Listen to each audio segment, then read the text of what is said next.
Good morning. Good morning.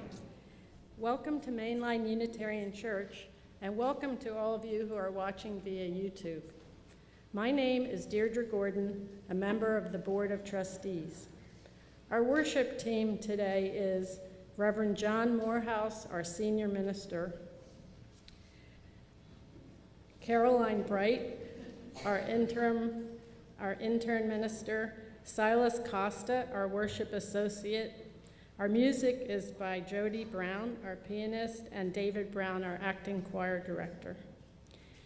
We are a Unitarian Universalist congregation. Our denomination was formed by the merger of Unitarianism, which held that God is one, and Universalism, which asserted that whatever our ultimate destiny is, we are all sharing in it equally. Today, we come together to support our shared and individual quests for meaning and purpose in life, and to bring more compassion, justice, and responsible stewardship to our world. You are welcome here, no matter where you are in your spiritual and religious journey, no matter the color of your skin or the country of your birth, no matter your gender identity or expression or sexual orientation. You are welcome here. If you are visiting with us this morning, you are especially welcome. We hope that after the service, you'll join us for coffee and conversation in the fireside room directly across the hall, and stop by the visitors table in the atrium for more information. We're so glad you're here. There's only one announcement this morning, and that will be given by Caroline Bright. So I had a special request from Mark Rizzo that he asked me if I would share a prayer for the Eagles fans today, because they're, of course, playing the Buffalo Bills. And to that, I say that is a red flag, because I think we all know that the Eagles will be victorious today. I'm not even that invested in football. You know, I'm a hockey fan, but when blasphemy such as that comes into this building, though I did see someone say recently that, you know, someone wore a Dallas Cowboys jersey to church. But that's how you know that Unitarian Universalists are truly inclusive. We even allow Bills and Cowboys fans into the building. But speaking of football, this is all important because next week at 4 p.m. on Sunday, there is going to be a tailgate in the church parking lot, as it was an auction item, and there are still a few spots left. So you can sign up for that. And frankly, Mark was telling me about these sausages that he imported from Rochester, New York, and I, as a non-football fan, am now interested. So it is going to be a good time. I would encourage you to sign up. Oh no, Griselda, what's that you have on? Is that a Bills jersey? Ah! Okay, folks, we need to fix this. But it's still okay. Sign up for the tailgate. The Bills are not playing. The Eagles are. It's going to be awesome. We'll see you next Sunday at that.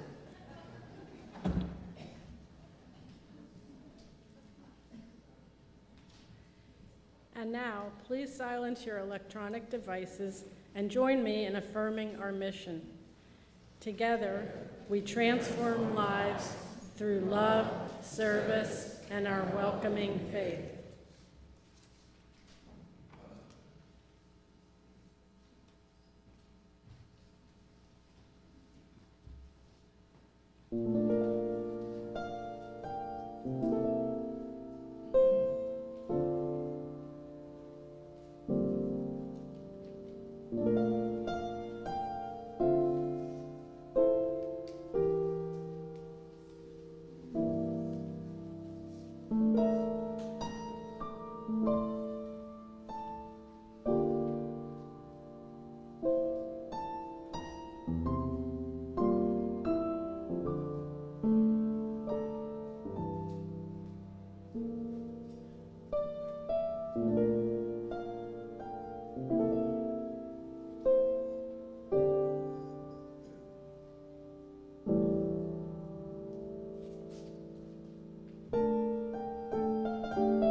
We have come into this room of hope, where our hearts and minds are open to the future. We have come into this room of justice, where we set aside our fear to name freely every oppression. We have come into this room of love, where we know that no lives are insignificant. We have come into this room of song, where we unite our voices in the somber and beautiful melodies of life.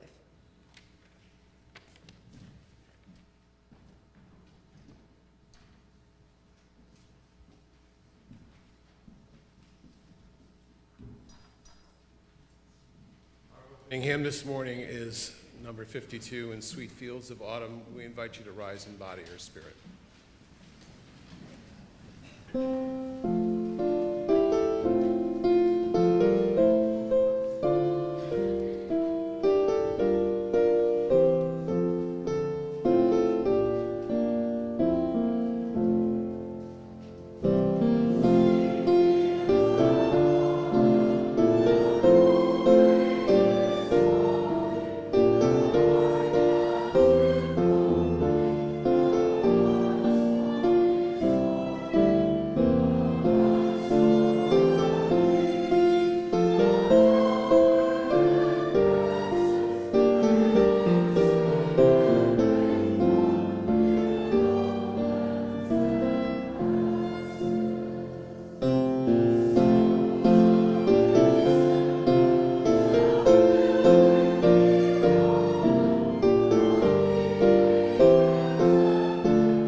So we're going to try something a little different for this entire service, as well as for the children.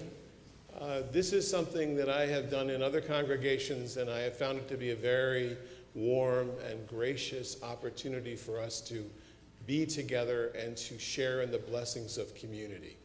So I'm going to invite the kids to come up and sit on the steps of the chancel here. Caroline and I will come down on the floor here. Come on, guys. Don't everybody rush up at once. I know. You're Come on good. up, come on up. Got to have kids to do the blessing. Or young people. Or people young at heart. Uh-huh. There we go. Have a seat, have a seat. Get Okay. comfy. We're going to So, talk for a while. I invite you in a little bit, your response will be, as a congregation, it takes a village to raise a child. Let's say it together. It takes a village to raise a child. Okay. Grateful that we are here together in this place, grateful for these children and all the children of our congregation, including those online. We are grateful to be together and to know that we are the ones who are, as a community, helping to raise the next generation. It takes a Unitarian Universalist village to raise a Unitarian Universalist child. We'll read what we believe are important for our children to learn and experience, and then you'll respond. It is important for our children to know that they are cared for, to know that they are part of a larger family, an important part of a bigger human picture. And all together now. It takes a village to raise a child. It is important for our children to believe in themselves, to trust in themselves, and to know they can make a difference. It takes a village to raise a child. It is important for our children to know our Unitarian Universalist principles, to find ways to live them in their daily lives, and to realize that the choices they make are important. It takes a village to raise a child. It is important that our children are able to speak about our faith, to honor its history and its heritage, and to appreciate its heroes and heroines. It takes a village to raise a child. It is important for our children to explore religious truth and meaning in the Jewish, Christian, and other world religions, and to know that ours is a religion worth having. It takes a village to raise a child.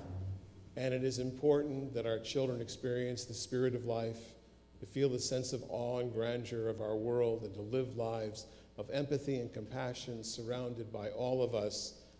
It takes a village to raise a child. You are now blessed with the love of this community, and you guys can go back to your seats because I don't know what you're supposed to do next. I didn't get that far. Why don't you just have a seat? Thank you. Thanks, guys.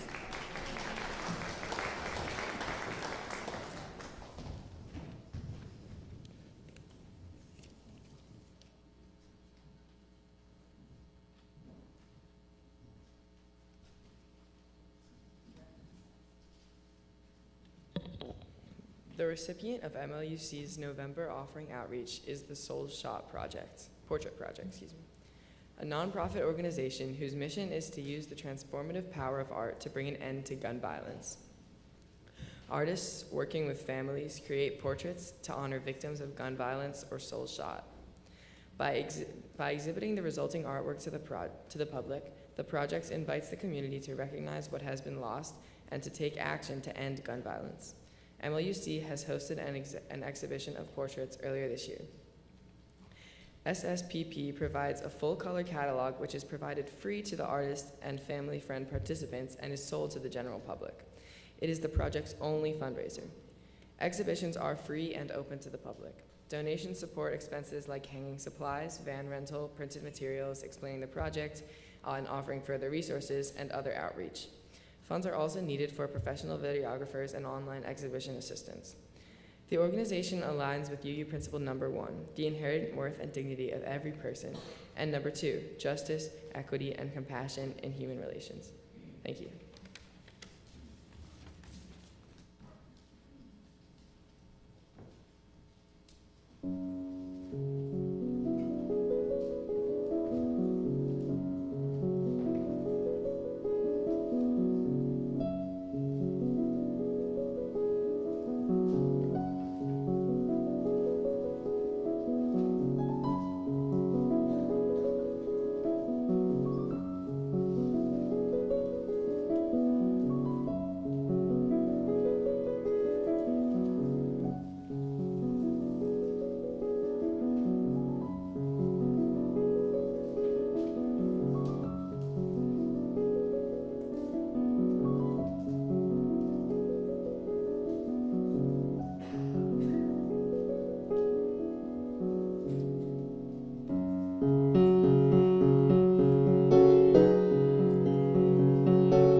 We are thankful for the gifts that we bring to the altar of our community, this beautiful congregation.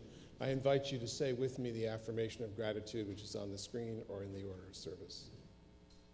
Let us be grateful when we are able to give, for many do not have that privilege.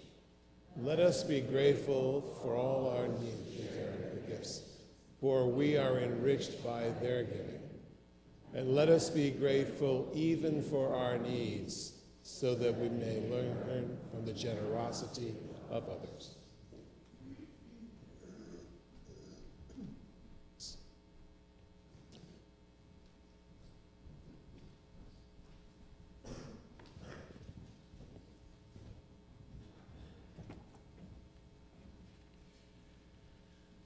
So before we begin this little ritual that we're going to participate in, let me say a few words about why I think this is so important in our world today. David Brooks has pondered this in his latest book, How to Know a Person, in which he says and asks, why are Americans so sad? Why is depression rising? Why are people dying from the diseases of despair, drugs, alcohol, and death by suicide? The percentage of people who say they don't have close friends has increased fourfold since 1990. The share of Americans ages 25 to 54 who weren't married or living with a romantic partner went up 38% in 2019. From 29% in 1990. More than half of all Americans say that no one knows them well. The percentage of high school students who report persistent feelings of sadness or hopelessness has shot up from 26% in 2009 to 44% in 2021. We inhabit a society that is no longer trained in how to treat others with kindness and consideration. Our society has become one in which we feel licensed to give what we think is our free thought, but in fact may be hurt and pain. Sadness and loneliness, self-harm, eventually turn into bitterness. And the social pain is ultimately a response to our sense of rejection, of being invisible, unheard, disrespected, and victimized. In a psychically healthy society, David Brooks writes, people fight over what he calls the politics of distribution. How high should our taxes be? How much money should go to social programs for the poor and the elderly? We've shifted that focus into what he calls the politics of recognition. Political movements fueled by resentment, feelings in society that say, I am not respected nor even recognized, therefore I shall find a means to do so in a political way. Political and media personalities gin up dramas in which our side or one side is emotionally validated and the other side emotionally shamed. The person practicing the politics of recognition is not trying to get resources for him or herself or their constituency. They're trying to admire themselves. They're trying to fill a hole in their soul. This is why, friends, you come to a community like this one. This is why congregations across our country, regardless of their faith, are so important. We provide validated recognition that is not fed by fear and anger. We see you and we welcome you. You do not need to participate in an online politics of rage and anger, a politics of recognition. We can see each other best by providing the blessings of community to one another. All of you are ministers in this sense. All of you are holy. What we're going to do in our ritual here is invite you to come forward and to simply receive a blessing from either myself or Caroline, who, as you can see, is wearing a stole. And the stole is normally reserved for the ordained. But since she's in a liturgical office at the particular moment, I said it was okay she wore the stole. I'm sure I'm going to hear about it from somebody online, which is my point, right? So what we're going to invite you to do is come forward as you feel called to do so. We'll make 2 lines. Caroline will be on the right, I'll be on the left here, or vice versa for you. And you're welcome to come forward. If you don't need anything in particular, then you don't have to say anything. We'll just give you a blessing. If you would like to be healed, maybe too strong, but if you'd like to be blessed for something you're going through, to get some good energy, and we only act as the conduit for all of you, we'll offer that blessing there. We're welcome to hold your hands, put your hand on your shoulder. If you prefer not to be touched, if you would just not do that, but go like this, that would give us an indication that we'll just keep our hands on our sides. Now, the first time I did this was some years ago, and nobody got up for the first 4 minutes. Longest 4 minutes of my life.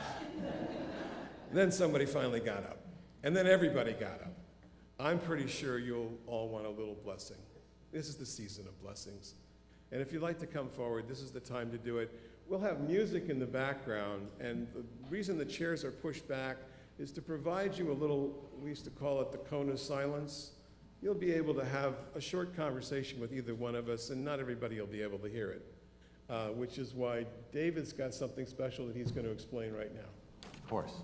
So our music will be entirely improvised by the convex steel drum and the piano, but also with your participation, again, hopefully.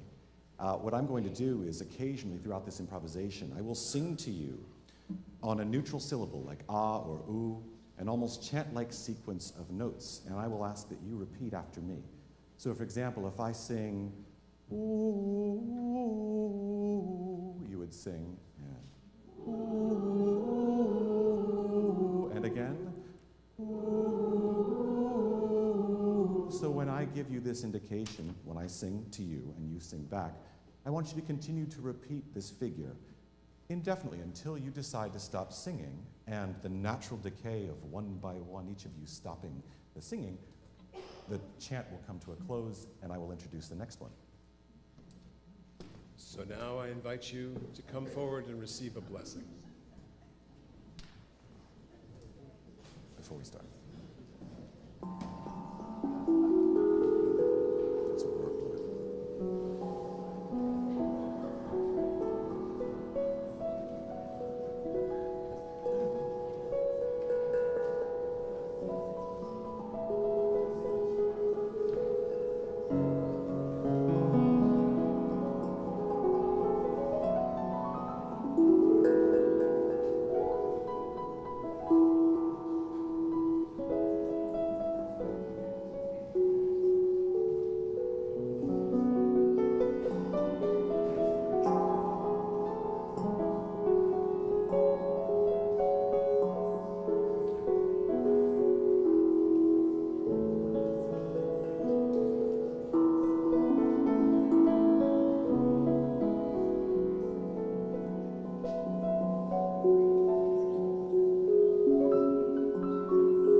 are gathered together as a people who bless one another, who make the world a better place by our very presence here in this room and in the lives of one another in this congregation. You are already growing into the blessings that you have been offered here today, or the ones that you hold close in your heart.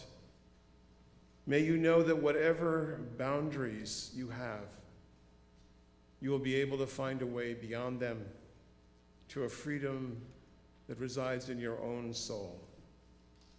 You who are here witness the love and the love that we have for one another and for our broken world. By your own blessings of being alive, you make our world a better place. So may it be. And our closing hymn is number 354, We Laugh, We Cry. Please rise in body or spirit.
And so, friends, you are blessed. If you haven't already been blessed here, I'm giving you blanket blessing right now. Now you're double, triply blessed. And go out into the world and make it a better place. But first, let's remain seated for the postlude.